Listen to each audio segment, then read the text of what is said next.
Hello, everybody, and welcome to the Royal Ramble podcast. I am your host, Zach Stevens, and we are here to review the episode of Raw from July 3rd, 2017, out of Phoenix, Arizona, at the Talking Stick Resort Center. As always, guys, you can follow us on Twitter at Ramble_cast. Again, that is at Ramble_cast.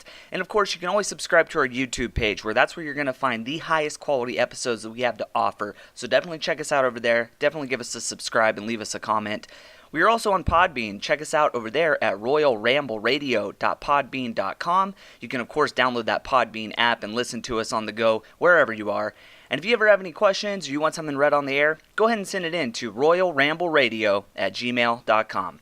Now that that's all out of the way, guys, let's talk about tonight's Raw. So heading into tonight's episode, because it was a holiday sort of episode, obviously July 3rd is somewhat of a holiday as we lead into Independence Day on July 4th, tomorrow. Usually WWE holiday sort of episodes are usually pretty bad. They usually don't put a whole lot of effort towards them because they know that people are spending time with family and not necessarily spending their time huddled around a TV watching Raw for 3 hours.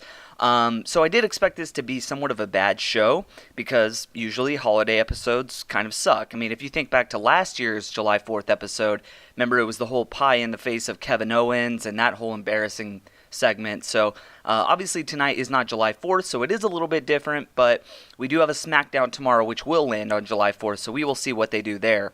One thing to note though is that I feel like I've been ready for Great Balls of Fire since basically it was announced, maybe since like week 2 of this build. All of the matches and all of that, I've already been interested in it, so there really wasn't much for them to do in, as far as getting me more excited for this card. I've been fiending it since they announced Joe versus Brock, so, I already know that that's going to be a great pay-per-view. There's tons of great matches lined up, so, and lots of, really fan-favorite matchups if you look at it. There are a few matches on this card that I'm not excited at all about. Obviously, Seth and Bray seems like a rehash we've seen a million times, and of course, the Hardys versus Cesaro and Sheamus is something that we've been getting since WrestleMania, and they continue to keep doing it, so that is not something that I want to see either. Having said that, though, we are going to see the hottest feud in WWE come to a close this Sunday at Great Balls of Fire when Samoa Joe takes on Brock Lesnar. So that is the single match that has me completely sold on this pay-per-view. And then on top of that, we're also going to get some other pretty good matches, such as Braun versus Roman. So, we have some questions as we go into this episode of Raw tonight. Like I said, this is the go-home show for Great Balls of Fire. How are they going to set up this card in their final show before the pay-per-view? What is going to be that final segment for Joe and Brock? Obviously, this is the hottest feud in WWE, and it comes to a close this Sunday. Brock is in attendance tonight, but as you'll see later in the show, he really doesn't have that much of an appearance on this particular episode of Raw. So, originally I was thinking, well, if Brock isn't there, maybe we'll get something with Joe and Paul Heyman, but we ended up getting something that it was an okay segment, but we'll talk about it when we get there. Obviously, Braun and Roman, this is the last chance to build that ambulance match. Last week I predicted that this was going to be a number 1 contenders match, with the winner going on to face the winner of Brock and Joe. However, spoiler alert, they didn't do that tonight. I was expecting that to be a number 1 contender match, mainly because the whole plan for WWE is to set up for Roman versus Brock at WrestleMania. And if Roman wins this match, he's already said that he's the number 1 contender, so we're expecting him to face Brock at SummerSlam. Originally I was thinking maybe they'll make this a number 1 contender match, and then maybe Braun will win, and he will go on to face Brock, and then they can hold off on the whole Brock versus Roman match until WrestleMania. But who knows, man? Plans change all the time. Maybe they push that up a little bit. Who knows? Another question I have going in tonight is Sasha versus Alexa. They're essentially, getting a 1-week build, essentially. Can they do anything to get us excited for that? That is a match that a lot of fans want to see already, but a proper build would be nice for it. So what are they going to do tonight to get us excited for that match? And then finally, are we going to get Cass versus Enzo at Great Balls of Fire? How are they going to make that a believable match when Cass has been basically just destroying Enzo for the past couple of weeks now? How are they going to set that up to be a match that we all feel that we can get invested in and believe in?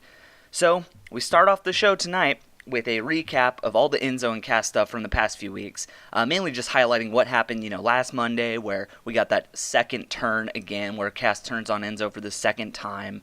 Really emphasizing in this whole highlight package that Cass is just a mean motherfucker for what he did. Really playing up how, he apologized and they all hugged and there was tears shared. And then the music changes and then Cass turns into that evil badass and just takes out Enzo. They repeatedly show that clip of Enzo getting launched by Cass down the ramp where he just rolls down like a rag doll. And then after this highlight package, the show officially starts. And we hear Enzo and Cass's music. But like we said last week, whose music is this? Is this going to be Cass's song or is this going to be Enzo's song? Well, Enzo ends up coming out to this music, so I'm guessing that this is officially his theme music from now on, and Cass will hopefully get something new. We get loud Enzo chants here before he even speaks, so that is showing that he does have some of that babyface momentum right now. He says that over this past year, he's been knocked out on pay-per-views, beaten, destroyed, all while you had my back, referring to Cass. He goes on to say, though, that Cass didn't ever have his back, though. He was just back there watching. He says week after week he comes out here and runs his mouth, and after beating, he gets back up.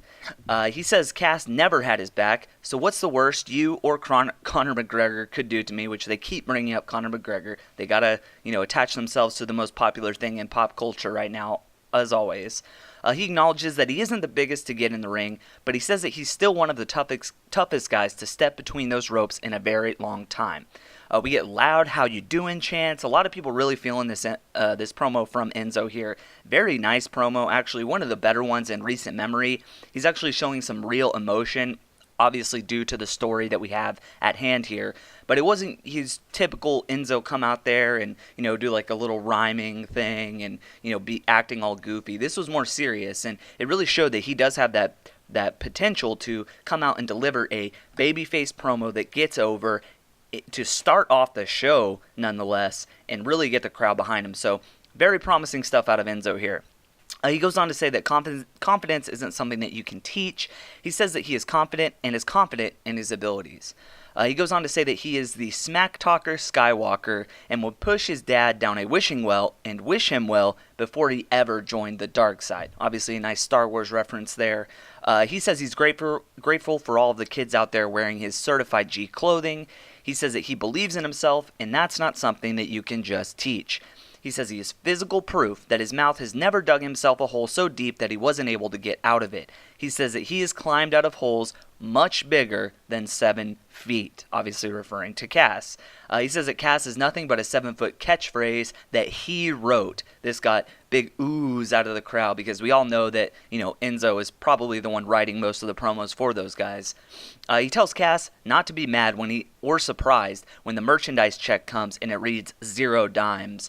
Unless, of course, he starts wearing a shirt that says Casshole, which I imagine that we're going to start getting Casshole chants whenever Big Cass finally does come out in front of that crowd in Dallas this Sunday.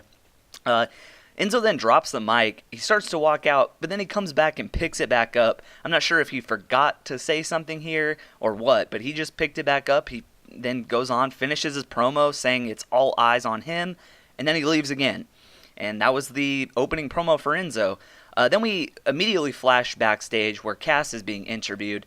Cass obviously just watching on one of the monitors backstage what went down with what Enzo was saying. They ask for Cass's reaction, and he starts getting huge boos from this crowd, so that is good stuff. It's showing that this promo and this whole angle is really working. He says he's never heard someone talk so much without saying anything. He says he better walk the talk, or he won't be walking at all come Sunday. Cass says he is the star here, he is where the money is. Then, out of nowhere, Enzo jumps on top of Cass and starts attacking him. They start going at it. We have a huge beatdown here from both of them. Refs and other backstage personnel have to come in and break them up, really kind of playing up this whole feud. And then we officially get it, man. We get the official match for Sunday, which is going to be Enzo versus Cass. So originally we were thinking maybe they would enter Big Show into this. Obviously he's had some appearances here with Enzo and Cass lately. But no, we are getting Enzo versus Cass at Great Balls of Fire.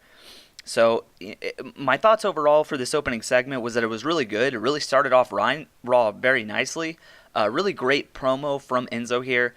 Like I said earlier, it had some actual emotion.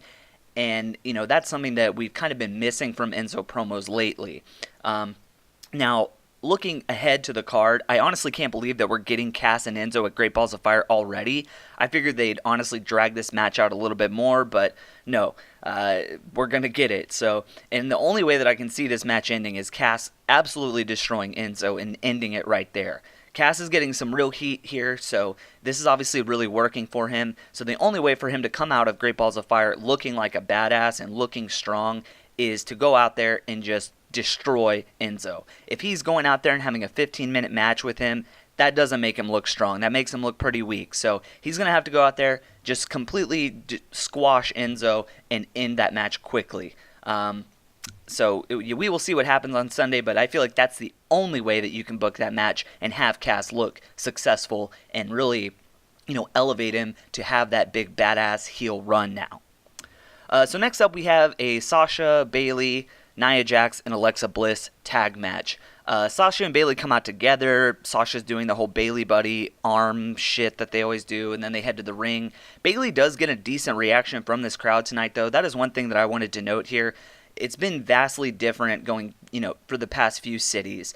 She's either getting boos or really no reaction at all, but tonight she got a decent pop, so, obviously that doesn't mean a whole lot, but and obviously Bayley still has a long way to go. She has a huge hole to dig herself out of, but it's good to see that she isn't decimated completely in every single city. She just did have a really nice interview with Stone Cold on Stone Cold's podcast, which I highly recommend you go check that out. She really talks about where her character is leading lately, and she even expresses some dissatisfaction with the way things are going as far as her character goes. So definitely go check that out, man. It's really interesting to hear, and it shows that Bayley isn't the one making these creative decisions. It's obviously the people backstage, which we all knew that anyway, but it is very interesting to hear her opinion on this sort of stuff.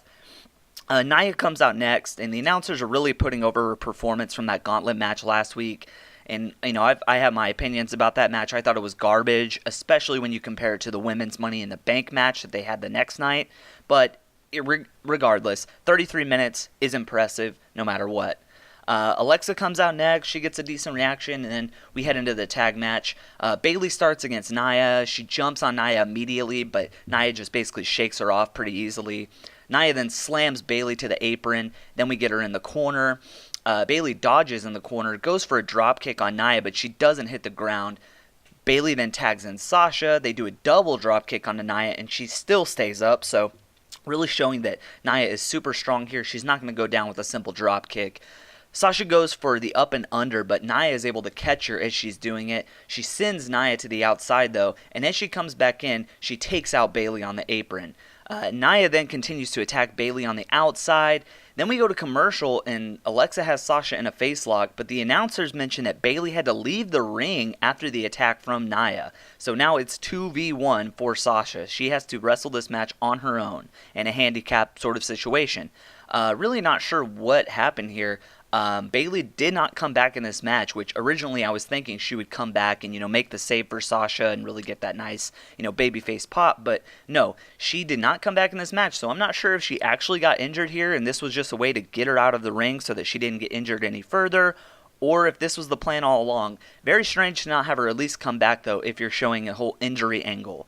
And on top of that, the beatdown from Nia that we got to see really wasn't really that bad. So yeah, I'm not really sure if it was an actual injury or what, but I'm sure we'll find out. Nia then gets the bear hug onto Sasha, but she's able to break it out by elbowing her in the back of the head.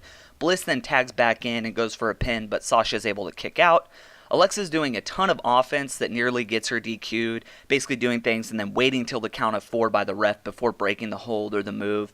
Alexa goes for the double knee to Sasha, but she dodges and then hits the running knee onto Alexa. There looked to be a pretty bad botch here where Sasha's in the corner and Alexa tries to go under her, but it looks like she slips or something, and then Sasha just kind of tumbles to the ground, and then she just grabs Alexa out of nowhere, does a neck breaker that also looked really sloppy. I think that was just a way to save this match. Then Sasha just puts Alexa into the bank statement and Bliss taps, so Sasha wins. So no big 2v1. They didn't really play that up a whole lot. That's why I'm really starting to think that maybe Bayley was actually injured here, because the way the match played out, it really didn't seem like they had an actual ending here. It looked kind of like they just made it up on the spot. So Not really sure what's going on there, man, but like I said, my thoughts on this match, I thought for sure they were setting up for Bayley to return and save Sasha after the beatdown. That would have been a really nice way for Bayley to regain some of her babyface reactions, but I'm not really sure why she didn't come back. Maybe she actually got hurt. I don't know why they do an injury angle and then never have her reappear on the show again, because she does not appear on the show again for the rest of the night. So overall, though, I think the match was actually pretty sloppy, and overall it wasn't really that interesting. They didn't really do much to push the whole Alexa and Sasha thing, other than Sasha having Alexa tap, which we've seen a million times before. And because of that, that pretty much tells me that Sasha is not going to win on Sunday, and that's probably the right decision. I think Alexa needs to hold the belt for a little bit longer. I think you can stretch out Sasha versus Alexa, and then eventually we'll inevitably head into Sasha versus Bayley eventually. Next up, we have Kurt Angle on the phone backstage. He's talking to someone, we don't know who. He says he isn't sure what to do. He hasn't told anyone. Then he says he'll call them back because Braun Strowman has now entered his office. Braun asks Kurt what he's going to do if Roman can't compete this weekend. Kurt says that Roman is going to compete, but Braun says his sources are wrong. He says Roman isn't here tonight. We hear cheers, obviously, at the reaction that Roman is not there in Phoenix tonight. And Braun goes on to say that he will not be there Sunday. Kurt says that he is sure Roman will be there, but he has a whole locker room full of superstars that are already booked, and he doesn't think anyone wants to face Braun this close to a pay-per-view. Strowman goes on to say that by the end of the night, he will go out to the ring for competition.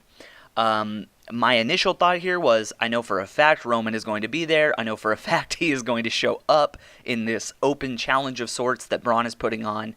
The thought of seeing Braun fight someone new does intrigue me. It does feel fresh, and it does excite me. Don't get me wrong, but I think, it was pretty obvious from the get-go that Roman was going to come out here and do something with Braun in order to kind of push their Great Balls of Fire match that we're going to have. They are still pushing that whole Kurt Angle, secret sort of thing. Haven't really gotten any answers yet. We don't get any answers on this, but it is interesting that they're continually pushing that angle, and I'm interested to see where it goes. Next, we get a very cool video package showing the history of Samoa Joe and Brock Lesnar. It's somewhat similar to the one that they showed last week, but this one was a little bit longer, and it had more highlights and some new promos out of both of these guys. Originally, what I'm thinking here is I really hope this isn't all we get out of these two. We are heading into the hottest feud in WWE right now. We're going to need more than just a video package for this feud. Then Cole immediately tells us we are getting exclusive interviews with both of them tonight on Raw, so it looks like we probably aren't going to have anything other than those interviews tonight, unfortunately. I was really hoping that we could get them in the ring and maybe do another Brawl segment or something, but, I do enjoy all the lead up to this match. Obviously, it's my most anticipated match as we head into Sunday, but the problem is we didn't get, not necessarily a problem, but the thing about it is their first encounter that they had where they had that huge brawl and had to be separated, that was kind of the peak of the build, and the rest of the stuff has kind of been lackluster since then. So, but irregardless, it does not matter. That match is the hottest feud in WWE, and that is the match that we all want to see. It's going to be a legit-ass fight, and I cannot wait. The second match tonight that we get on Raw is going to be a cruiserweight match. Cedric Alexander comes out. He gets in the ring, and he actually has some promo time, which completely shocked me. He calls out Noam Dar. He says he isn't going to send him back to Alicia Fox with a magic neck brace. He is going to send him back to Alicia Fox with a magic neck brace. Then Dar just comes out. Then Dar points backwards, and Alicia comes out. And then Cole says, "She's back?" And I completely forgot that Alicia Fox was ever gone to begin with. And honestly, as soon as she came out, I immediately think, why the fuck is this Alicia Fox angle still going on? Why are we having to be, why do we have to watch this every single week? Having Alicia Fox involved with 205 Live and the Cruiserweights just makes me not want to watch 205 Live whatsoever. This angle has gone on way too long, and I really thought it would have been over by now. The match starts. Cedric just goes off on Noam Dar right from the get-go. He heads to the top of the post and hits a huge crossbody. That's kind of what he's known for, just jumping all the way across the ring. Cedric follows Dar to the outside. Alicia starts babbling some random shit to him I really didn't hear. He then just ignores whatever she's saying. Cedric goes for a head scissor onto Dar, but Dar kicks Cedric in the chest to get out of it. Dar then gets Alexander in an arm hold on the mat, really working his shoulder arm area here. Cedric then hits a vicious elbow to Dar's head. Alicia then gets on the apron and starts calling Cedric a loser, starts yelling at him, trying to get that distraction finish. Dar tries to capitalize off this distraction, but Cedric is able to escape, and he hits Dar with his lumbar check finisher for the win. 1, 2, 3, Cedric wins clean. Really quick, pointless match here, and like I said, I really wish Alicia Fox and her storyline would stop getting so much of a push on Raw and 205 Live, because nothing makes me want to watch 205 less than seeing Alicia Fox. It's a horrible storyline. It's been a horrible storyline since it started. Let it go, WWE. Just let it go. Next up, we have my Laugh Out Loud segment of the night. Cole and the rest of the commentary table start talking about Miz TV from last week, which was a complete train wreck of a segment with LeVar Ball, where they ended up dropping the N-bomb, or LaMelo Ball did. Basically, WWE goes on to say that they made headlines around the world with their Miz TV segment, completely ignoring the whole sole reason why it was getting headlines around the world, because of what LaMelo Ball said on national TV. So it's getting headlines around the world for all the wrong reasons. So much for Vince being so angry about this stupid whole thing. Apparently there was a lot of backstage rumors that Vince and everybody were very mad at LeVar Ball and his children for going out there and saying the N-word on TV. But the fact that they're going on here and having a segment dedicated to how it made headlines around the world, they're showing clips from Fox Sports and Bleacher Report and other, news outlets talking about this, completely excluding the whole reason why it got so much coverage in the first place. So, very classy, WWE, very classy. They then go on to say that The Miz will address the controversy later. So my initial thoughts is there's no way Miz will actually mention the real reason that there's a controversy, surrounding that whole thing, considering they just completely glossed over it just now. And I honestly can't believe that they're even bringing it up again, because I felt like they would, want to hide away from that. But no, WWE, they got to capitalize. Anytime something controversial happens, no matter what it is, they're going to try and capitalize on it. So very unclassy of them to do this. So the next segment we get is the Miz TV segment, and it's Miz, Maurice, and the Miz Taraj, which is still the fucking worst name in WWE besides Great Balls of Fire. Miz and Maurice are decked out in all white. Miz just has like a completely white suit on, basically. Bo Dallas is sporting a bandana, and Curtis Axel is dressed up kind of like a real estate salesman, basically. Miz goes on to say that Miz TV is must-see TV because he brought the ratings last week with his controversial interview. Miz says he exposed the balls for what they are, overexposed, overhyped, and soon to be forgotten.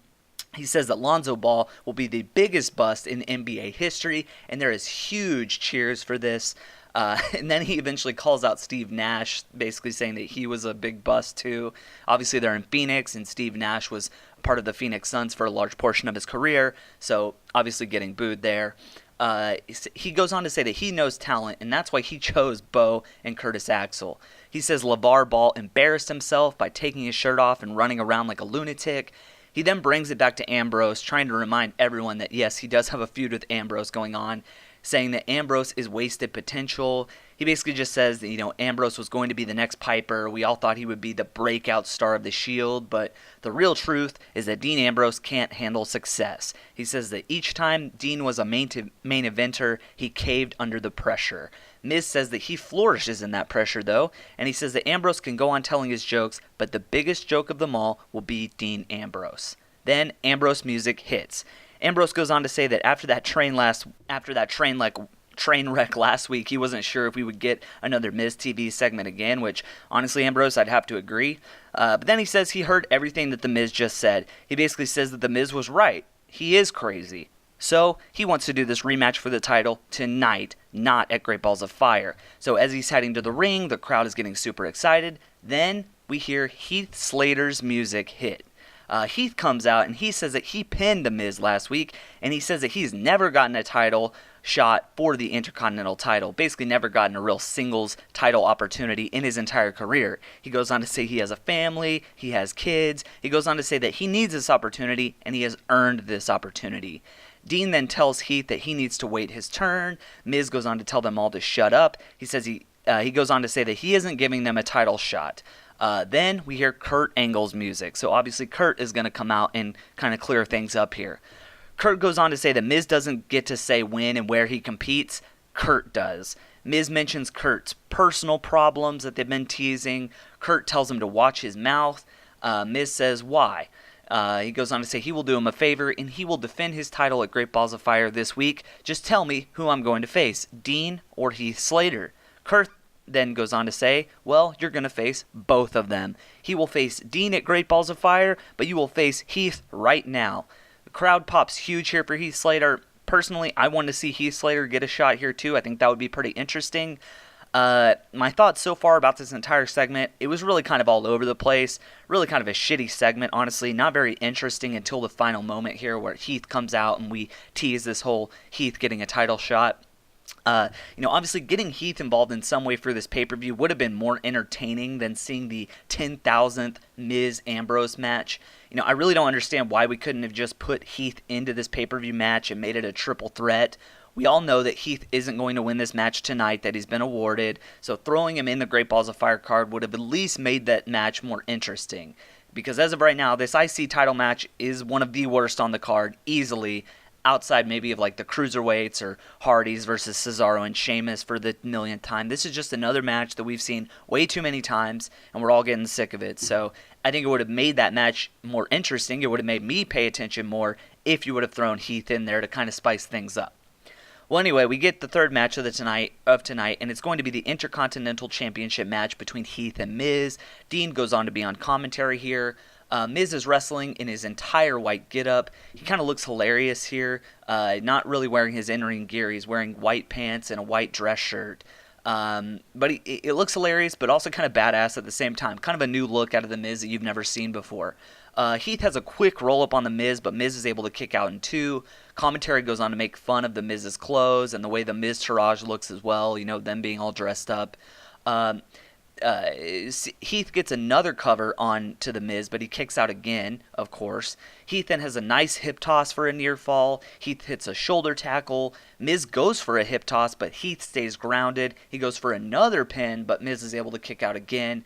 This match so far is basically tiny offense out of Heath, then go for a pin. Tiny offense out of Heath, go for a pin. And Miz kicks out of all of them.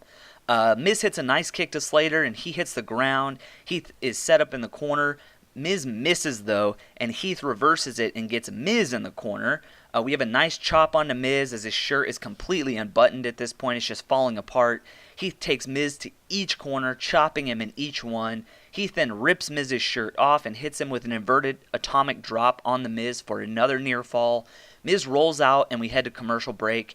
When we come back, we have huge "He's Got Kids" chants, so obviously Heath really actually getting some, a decent pop here tonight.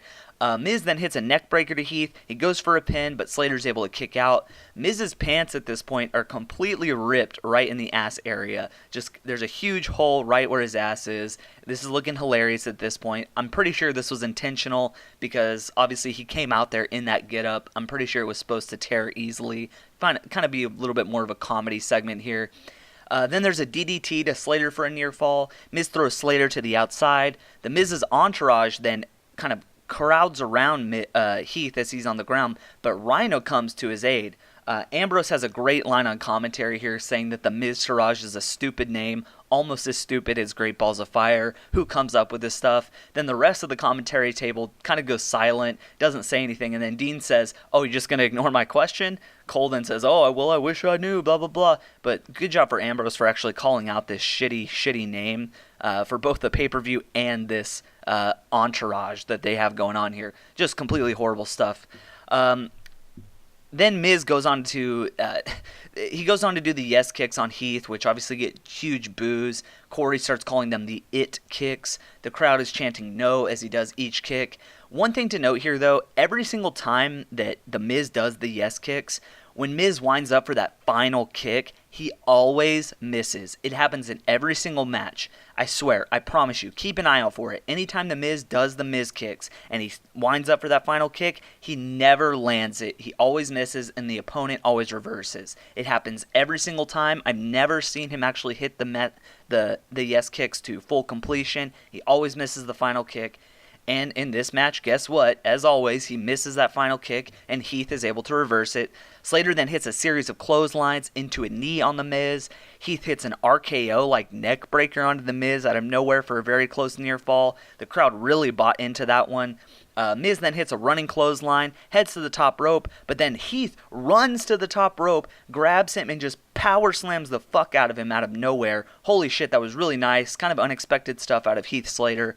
Curtis Axel then starts arguing with the ref. Rhino then pulls him off the apron. Then Bo and Curtis attack Rhino at the same time. Slater gets distracted by all this stuff going on the outside of the ring. Miz then grabs him, hits the skull-crushing finale. 1, 2, 3. Miz wins. Of course, we all knew that was going to happen.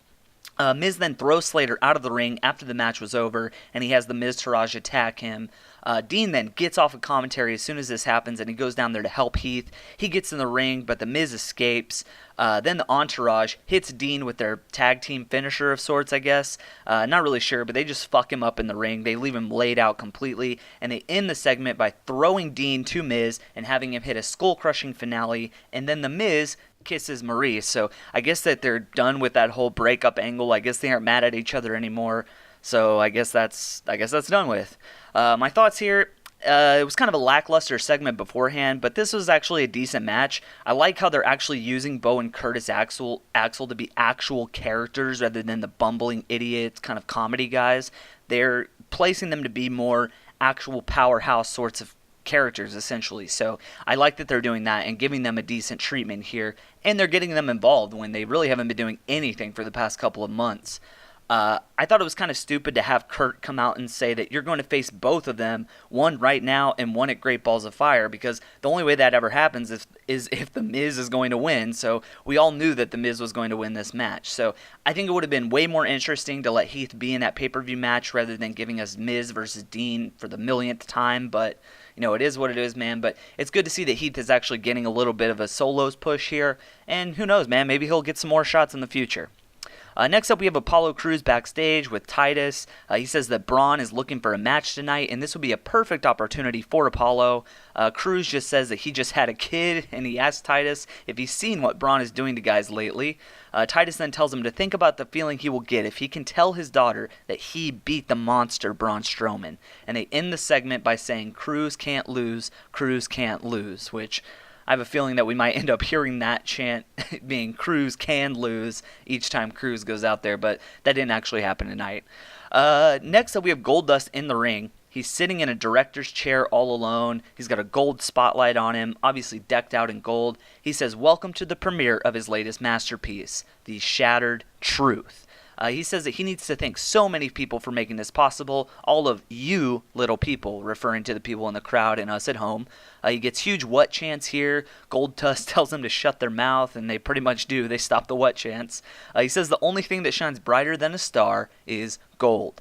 He then kicks it to the screen where we get to see The Shattered Truth, which is basically just an edited version of the beatdown, and I use quotes there for beatdown from last week, done in like a trailer-like fashion. Again, that was one of the most lame-ass beatdowns in WWE history last week. Completely unconvincing. When we come back, though, in the ring, R-Truth is standing behind Goldust, watching and eating popcorn. Goldust then turns around, and R-Truth immediately attacks him. We get a much more convincing beatdown this time, much more vicious out of both of these guys. But it still doesn't last very long before Goldust just rolls and exits out of the ring. My thoughts here, way better segment than last week for sure, but still I'm not all that excited for this match to begin with. I mean, guys, it's Goldust versus R-Truth. What do you honestly expect here? This is a pre-show match, and I'm pretty sure that is where that match is going on this card. Mainly because there's not a whole lot of room for them to be on the actual card for just a throwaway match here. So I'm expecting this to be a pre-show match just like it would have been 3 years ago. Next up, we get a backstage segment, and it's Sheamus and Cesaro with Kurt Angle. He says that he has a stipulation for their match at Great Balls of Fire. Wait for it, guys. He says it's going to be a 30-minute Iron Man match, and I'm thinking, oh my god, are you fucking serious? No, no, no. Please don't do this. But it looks like that is where they're going. So not only are we going to see Sheamus and Cesaro versus the Hardy Boys for the millionth fucking time, they're going to do it for 30 fucking minutes. which I honestly think that is going to be a bad match for the Hardys in particular, mainly because they are known for doing a whole lot of spots, and the only way to keep that 30-minute match interesting is to do a shit ton of dangerous spots. So I have a feeling Sheamus and Cesaro are probably going to be in control for most of this 30-minute Iron Man match. But we'll talk about that when we get to our Great Balls of Fire prediction at the end of the episode today.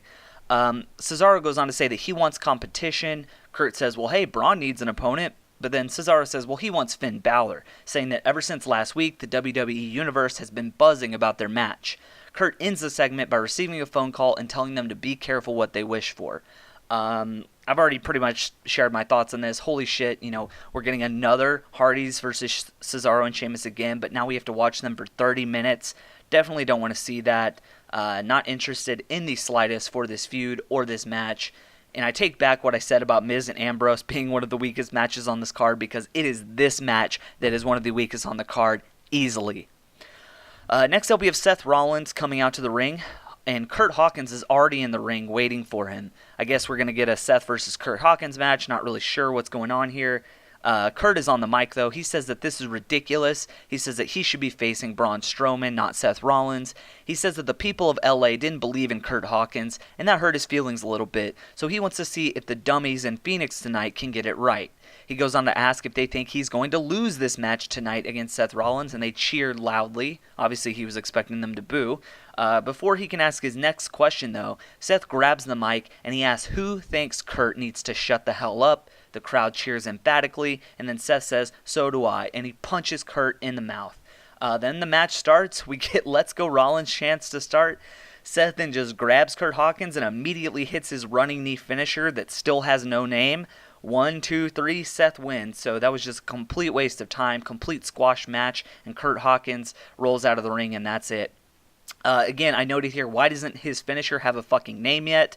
It's not helping putting over this move when Curt just goes, oh, he hit him with the knee. Or I'm sorry, Cole says that, not Curt Hawkins. But either way, they don't have a name for this finisher, and that's horrible. Look at the Coquina Clutch and how over that move is, and everyone knows what it is. It's synonymous with being one of the most dangerous moves in WWE right now. They should be doing the same thing for Seth Rollins' finisher. The fact that it does not have a name does not help it whatsoever. Seth then grabs a mic. He calls out Wyatt. He basically says whatever Seth is looking for a fight, or whenever he's looking for a fight, Bray is nowhere to be found. But since he knows he's here, he's going to speak the truth for him. He says that Bray talks like we need to be saved, but we don't. He says he goes on to ignore, or he doesn't ignore his sins, he embraces them. Seth says Bray needs to be worried about his wrath. He says that there will be a cleansing, but it won't be of his soul. It will be of Bray's mystique, because he will prove that Bray is not a god. And honestly, don't worry about that, Seth. Bray proved that he's not a god long ago when he continually loses every single fucking match that he has. Seth then leaves the ring, and that's it. So, quick, easy build for that match that we honestly aren't really too excited for to begin with. There's a lot of great stuff on this Great Balls of Fire card, so not all of it can be, super hyped up. This, unfortunately, though, this match in particular just is not doing much for me. Kind of feels pointless, kind of feels like filler. So, unless these two guys can surprise me with a really great match, I don't think it's going to be very good, and I feel like no one is going to care about this in the end. Bray is going to lose again. They aren't going to have their cover boy from WWE 2K18 lose. And Wyatt will prove again that he isn't anything to fear. So, again, the whole mystery of Bray Wyatt and his whole mystique is only played up on TV. It does not exist in actual real life, because no one scares this guy because he never fucking wins. He's wasted. It's a wasted character right now. Next up, we get that exclusive Brock and Joe interview. It's just them on the Jumbotron, split screen, and Cole's asking them questions. Joe says that he doesn't know why he's still answering questions, though. He says that he is going to ask some questions tonight. He asked Paul how it felt when he put him in the clutch, but surprisingly, out of nowhere, Lesnar speaks. It's a miracle, guys. Lesnar actually cuts a promo here. Brock says himself that, Joe, you're not fighting Paul on Sunday, you're fighting me. And he says that this is about me and you, not Paul Heyman. Brock goes on to say that he's the champ, and he will leave as the champ on Sunday. Brock then calls Joe a coward, and then Joe starts getting really angry at this. Brock and Paul are kind of laughing the whole time, and Joe is really pissed off, getting really heated, really angry here. And you could tell that them smiling and laughing about this is just infuriating him even more. Joe says, let's go, champ. Why are we messing around? Joe then mentions how they have to be separated to do these interviews. Brock mentions all the people that he's beaten in the past, Rock and John Cena, everybody. But then so does Joe, mentioning Daniel Bryan and Roman Reigns. Joe then says he's had enough. He rips the mic off, and he says to Brock, I'm coming for you. They show Joe prowling backstage, looking for Lesnar, trying to find out where he's doing this interview from. Joe is screaming and saying that he's done talking. He gets in the face of Kurt Angle, who tries to stop him, and then he finds where Brock is. Brock is there taunting him while the refs and other backstage people are having to hold Joe back. And we end the segment with Joe screaming at Brock, "Let's go, champ." Thoughts? I love that they got to do some promo battle against each other. Brock never talks, so it was a really nice surprise to see him do it, even if it was just done in, backstage interview fashion. Joe is simply just a badass, man. He comes off really well here on TV. This was a good way to get some more hype in this match, but like I said earlier, man, nothing's going to beat that first in-ring segment they did where they had that brawl and had to be separated. So at this point, I think we're all just waiting for this match now. There's nothing really else to build for it. It's already at max hype. Let's just get this match going, man, because it's going to be a bad motherfucker on Sunday, and I cannot wait. We get our fifth match of the night, and it's Neville versus Mustafa Ali.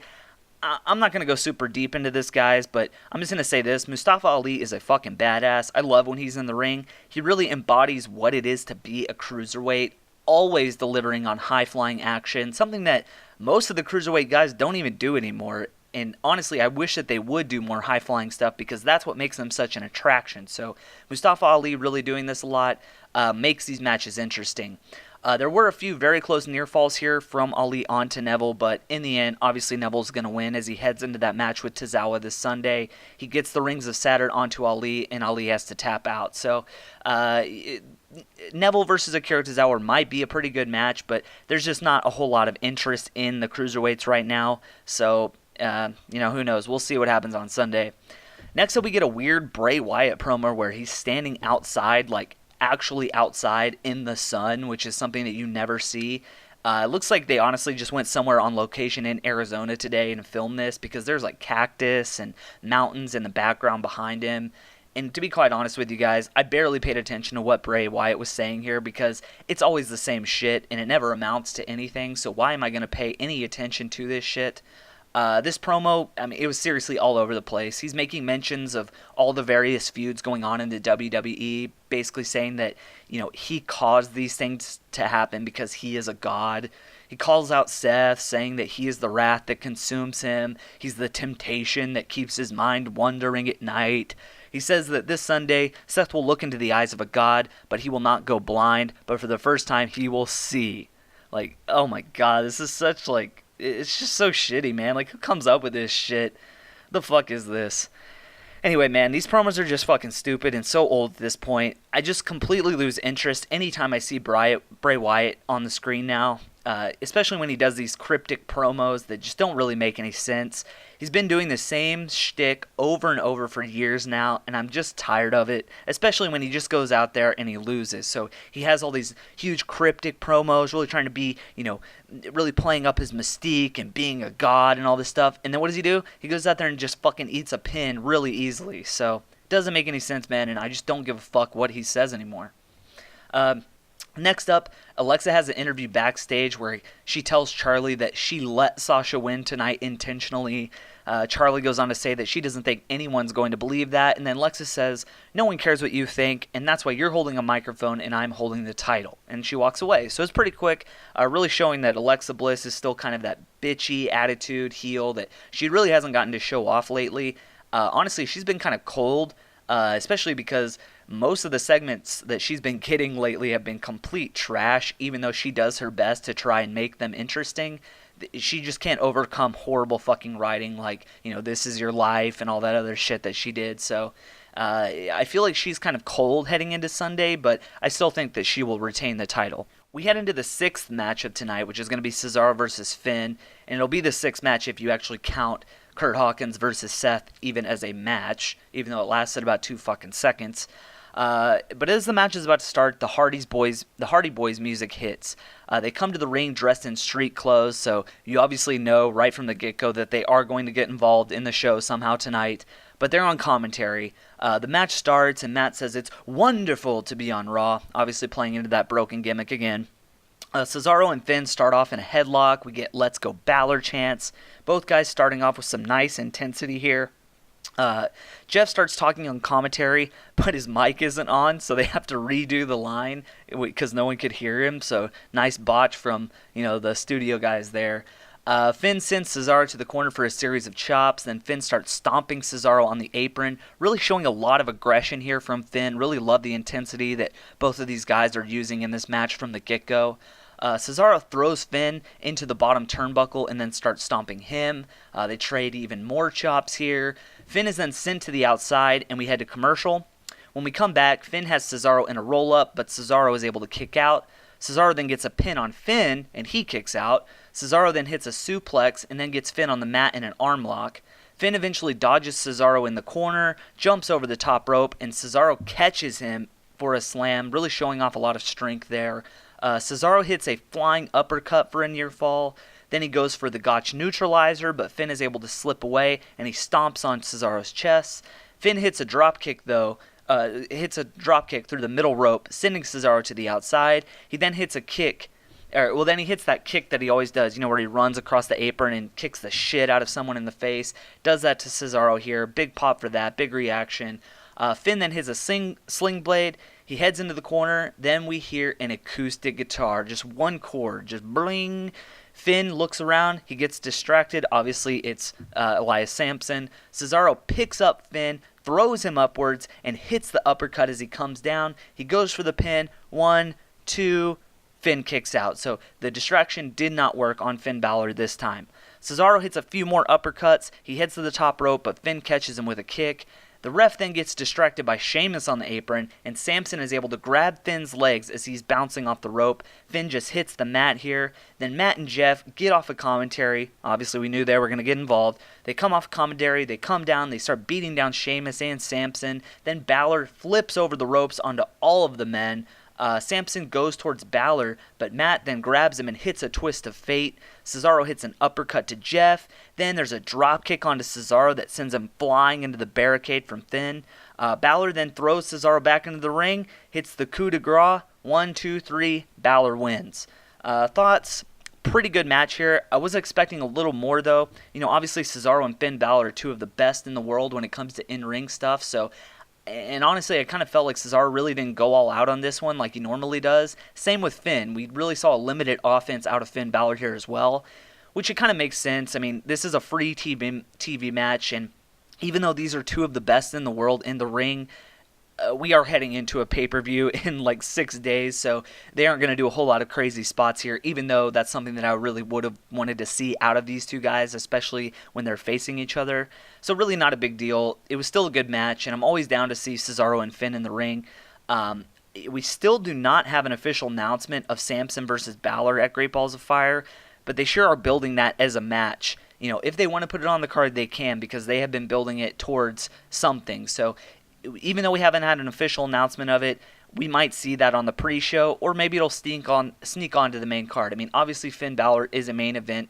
He's a main attraction, so anytime they can get him on the card, that is going to be good stuff. And then we head into the final segment, guys, and it's the ambulance. Well, it's not the ambulance match, but an ambulance backs into the arena similarly to last week.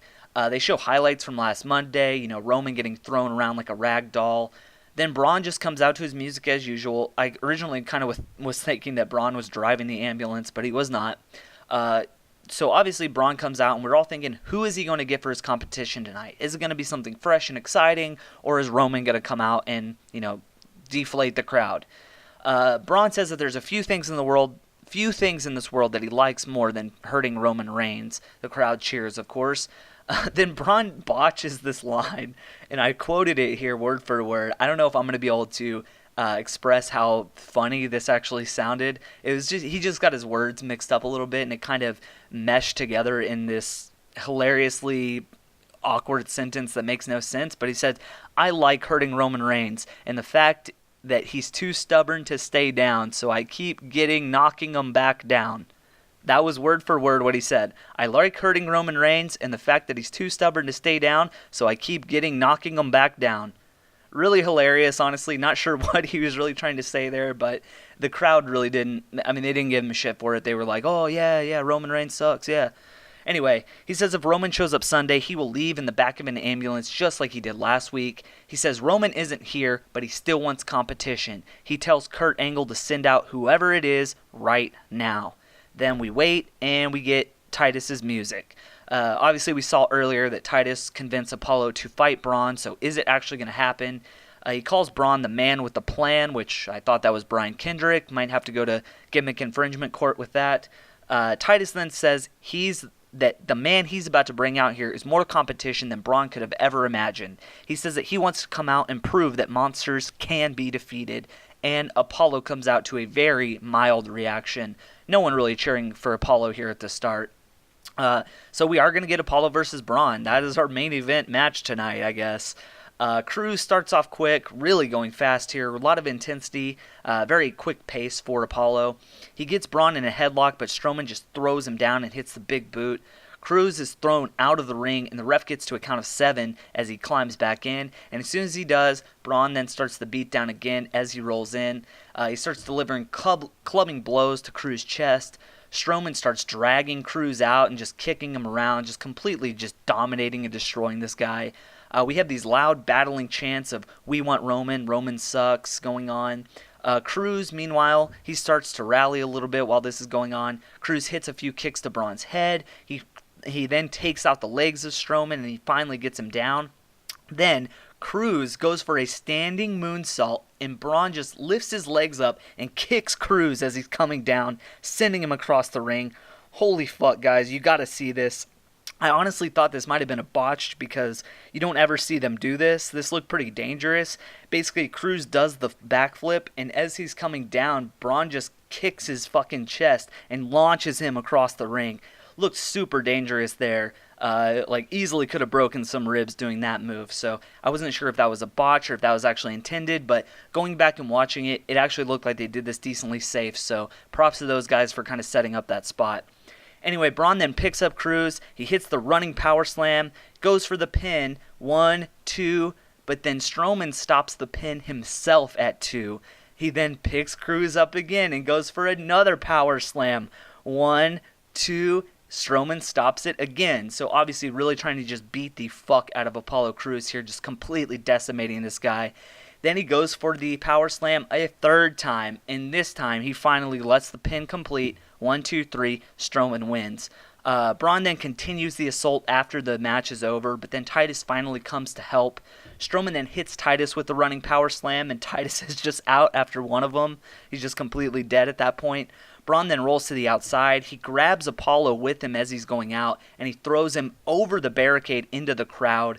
Braun then heads to the ambulance, and then he opens up the back door and throws Cruz in the back. But as he's telling the ambulance to leave, he's slapping the ambulance on the back, saying, go on, leave with Cruz in the back now. It doesn't move, though. The alarm goes off, but it doesn't move. Strowman turns around, he's looking confused, so he heads to the front seat. He wants to look inside, see who the driver is. He looks inside, opens the door, and of course, Roman Reigns is there, and he punches Strowman in the face. They start having a huge brawl here, huge beatdown. Roman is thrown into the steel barricade and to the ambulance again. Strowman then throws Reigns across the ramp, similar to last week. Roman then throws Strowman through the screens of the Titantron when he gets back up there. Kind of how Brock and Joe had their Titantron sort of interaction. Just basically throwing him completely through that shit. It's breaking all over the place. Roman then spears Strowman off the top part of the ramp into a set of tables off the side. Shit just goes flying everywhere. Tables are broken. Shit is just sprawled out everywhere. Both of these guys on the ground. Roman is finally able to get up onto the top ramp, and then Braun is able to get to his feet. And then that is it, man. That is how we end Raw. So we end with a huge spot of Roman spearing Strowman off the top part of the ramp into those tables, really building up this match, showing that these guys are going to do everything that they can to kill each other on Sunday. So in the end, I thought that was a very good ending to Raw, to what was somewhat kind of boring. Now, this wasn't a terrible show. I honestly think that last week's episode was worse than this, to be honest with you. However, it really didn't advance much tonight. It was honestly pretty much just a lot of filler to get us into Sunday, because obviously that is where we're headed right now. No one really cares about this episode Raw. It's all about Great Balls of Fire on Sunday. And that card on Sunday is looking quite great, I must say. Very excited for this pay-per-view. The ending to Raw was really nice. We all knew Roman was going to show up here, but it was a nice spot to end it with, and it gets some hype behind that match that honestly probably didn't even need this. I mean, everyone's going to be hyped for Roman versus Braun, but this helped it even more. So my overall thoughts tonight. I think Joe and Brock's segment left me feeling like I wanted more, which is good, but I wish that we could have had another fight between those guys again, maybe another in-ring brawling segment. But there was a lot of that tonight, so I guess I get why they did what they did. Their first segment they did where they had to be pulled apart kind of set the bar too high. No other segment that they did from then on out was going to be able to top that. So either way, I'm just being selfish when I say I wanted more out of these guys. I am surprised that we got to see Brock with a little bit of promo time here. That was a nice change. I always love hearing Brock talk because I think he is a good talker, and I think he backs up his words with his actions in the ring. So I'm going to listen to what he says. I'm 1,000% hyped for this legit-ass fight, though, on Sunday. I cannot wait for this match. This match is single-handedly selling me on Great Balls of Fire, and honestly, that isn't the only match we have on this card that excites me. So we have that to look forward to, and that is going to be one of the best fights that we see in WWE programming. I promise you that. Braun and Roman, obviously that's going to be a badass match. These guys are going to go out there and completely try to kill each other. Tonight was another night that really kind of helped build that feud up a little bit more, though. Even though, again, these guys are always going to get the crowd hyped for a match between them, I still think what they did tonight and last week was pretty badass, and it shows that, hey, what we're going to get on Sunday is going to be just as equally, legit-ass fight as as Brock and Joe. So that is going to be like the second main event, in my opinion. Obviously, everyone wants to see Braun beat down Roman. Everyone can get behind that. It's a match that we all want to see no matter what side you're on. Whether you're on Roman's side or Braun's side, everyone wants to see that. The women tonight really didn't have a huge spot on tonight's show. The Bayley injury angle thing, that was completely weird. Not if she legit got injured or what, but obviously Sasha was still able to win.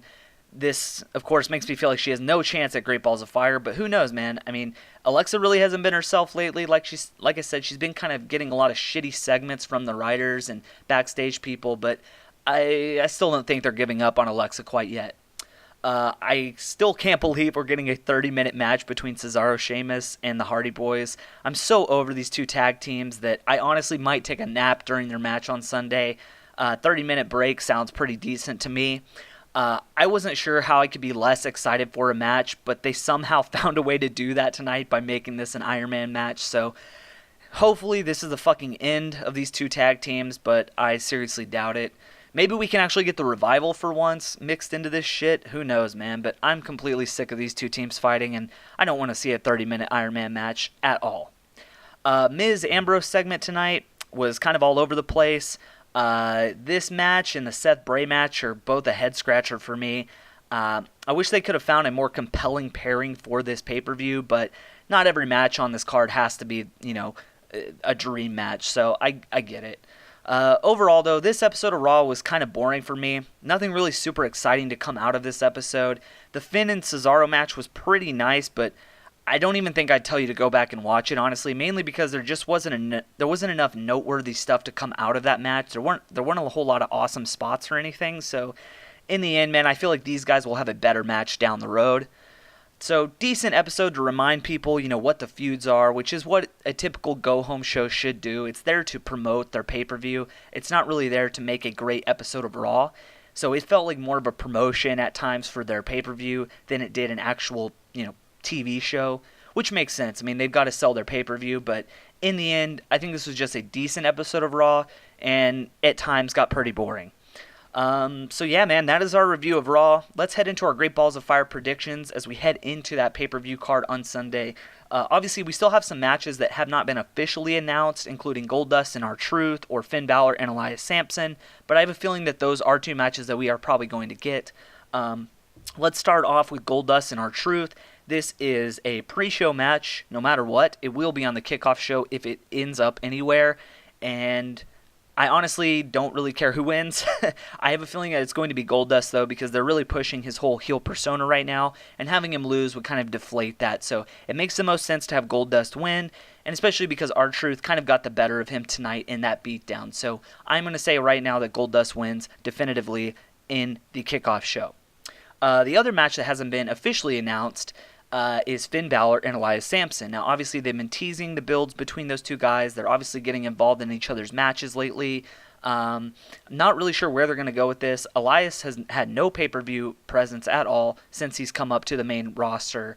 Finn Balor, obviously a main eventer, but really not getting treated as such right now. Obviously, the card is loaded with tons of stuff, so there's really not a spot for him right now, but that is still disappointing. In the end, though, I think you have Finn Balor win this match, absolutely. No other way around it. But I think these guys could put on a decent match. Elias Sampson has shown that he has got some nice heel heat here. People are definitely going to boo the shit out of this guy, and they're going to cheer for Finn Balor. So that is a good match, and it wouldn't surprise me if they did hold off on that feud for maybe the next pay-per-view. The next match that I know for a fact we're getting now is Enzo versus Big Cass. Cass obviously turned on Enzo twice. The match between these two, I don't know, man. There's only one way you can really go about this to make Cass look badass and make him that, big monster that you want him to be, and that is to have him go out there and completely destroy Enzo Amore. I have a feeling that, I don't know, man. I have a feeling that they probably won't book it that way because they want Enzo to have some babyface, fire. But the only logical thing to do here is to have Big Cass just completely destroy Enzo and end this match in about 3 or 4 minutes. If they go on for 15 minutes here and they're fighting each other for that long, it's really going to hurt Big Cass in the long run. So I have a feeling that Big Cass will win, and he will win emphatically. We have the Cruiserweight Championship. Obviously, Neville the champion versus Akira Tozawa. Akira Tozawa being part of the whole Titus brand and all that shit. I think that these guys could put on a decent match. I have a feeling, though, that this is going to be kind of a snooze fest. This will be part of the show where everyone kind of takes a break. But I think both of these guys are extremely capable in the ring. I don't think the championship is going to go to Akira Tozawa. There just isn't enough build for that character right now, even though they have been kind of pushing him a little bit more as of late. I think Neville just right now is still hot fire for 205 Live in this Cruiserweight division, so they aren't going to take the belt off of him right now. So I think Neville will retain in what might be an actually pretty good match. Next up, we have that Sheamus and Cesaro versus the Hardy Boys 30-minute Iron Man match. Good lord, guys. I don't want to see this match anymore. I'm completely sick of it. I honestly do not give a fuck who wins. I think it will be Sheamus and Cesaro because it makes no sense to, swap the titles back and forth like this. So I'm going to say Sheamus and Cesaro wins in what might be the most boring match of the night. Hopefully, though, those guys can maybe surprise me. I don't know. Another boring match that we're probably going to have is Seth Rollins versus Bray Wyatt. I don't really understand this feud. It's your typical Bray Wyatt build, him saying he's a god, he's this, he's that, but he never backs up his words. And Seth Rollins being the cover boy of 2K18, they are not going to have him lose. So Seth Rollins will win this, just like he always does. Doesn't matter if he's the cover boy or not. Bray Wyatt does not win matches that are big. Next up, we have the Intercontinental Championship match between The Miz and Dean Ambrose. Obviously, we've been seeing this go on since Extreme Rules, and even farther back, since the Superstar shakeup, with Ambrose and Miz on SmackDown. We've seen this match a ton of fucking times. I do not think Dean Ambrose is going to get the title here. It does not make sense to take it off The Miz when he just got it back, and The Miz really has a lot going for him with the whole entourage and Maurice and all that stuff. So The Miz will retain here. I'm hoping these guys can put on a decent match. I'm hoping they can get us excited because as it looks right now, man, those pass-through matches that I just went over are probably the worst parts of this card. Next up, we have a match that everyone wants to see. It's going to be a fan favorite here, and it's the Women's Championship match, Alexa Bliss versus Sasha Banks. This is something that we've all wanted to see. We want to see Bliss versus Banks. The fact that Sasha got Bliss to tap out tonight, though, makes me feel like she has no chance on Sunday. Bliss will probably resort to some sort of heel tactic in order to win, maybe even getting Nia Jax involved somehow. Obviously, they're really playing up their whole friendship angle, so maybe she will get involved in some way. I do expect this eventually to lead us into Sasha versus Bayley. How they get there, though, I'm not exactly sure. If they do the title switch here, though, you can probably mark it in pin that we're getting Sasha versus Bayley at SummerSlam. But my official guess is that Alexa Bliss does retain. Next up, we have one of the hottest matches on this card, the ambulance match between Roman Reigns versus Braun Strowman. Obviously, this is going to be a huge match. These two guys are going to try and kill each other in this match, and I honestly cannot wait, guys. This is going to be a legit-ass fight, just like Joe and Brock is going to be. So that is going to be another awesome match that we're going to have. It did not end up being a number one contenders match like I originally thought. Roman Reigns does look to still be the number one contender as he, proclaimed a few weeks ago. So I don't really know where they're going to go with this thing. Braun obviously has a lot of momentum. He's just coming back for his first real match after being injured. So we'll see what happens, man. Obviously they love Roman Reigns. They don't ever want to see him lose, but Braun Strowman is that big monster. So having him win would not be a surprise. However, I am going to say that Roman is able to win here, especially considering how Braun got him in the ambulance last week and that whole thing. So it looks like Roman Reigns is probably being propped up to win this match. And he will obviously be the number one contender and go on to face the winner of the next match, which is the Universal Championship match between Brock Lesnar and Samoa Joe. This, like I've been saying since they announced it, is the hottest feud in WWE right now. I absolutely cannot wait for this match. I think these two guys are legitimately going to fight each other. They aren't going to be pulling their punches. They aren't going to be, pulling their kicks. They're going to be hitting the fuck out of each other like this is a UFC or MMA fight. Make no joke about it, guys. Make no mistake about it. These guys are going to try and kill each other. And this is going to be the best match on this card. I hope that it's not a quick Brock squash match. I'm really hoping Samoa Joe can really show that he is a legitimate contender facing Brock Lesnar. And I honestly hope that we can see these two guys fight even more later on down the road. What I want to happen is different from what I think is going to happen. And what I want to happen is for Samoa Joe to win. Look, I love Brock Lesnar. I love the legitimacy that he brings to WWE. I do love his character, and I love his in-ring matches for the most part.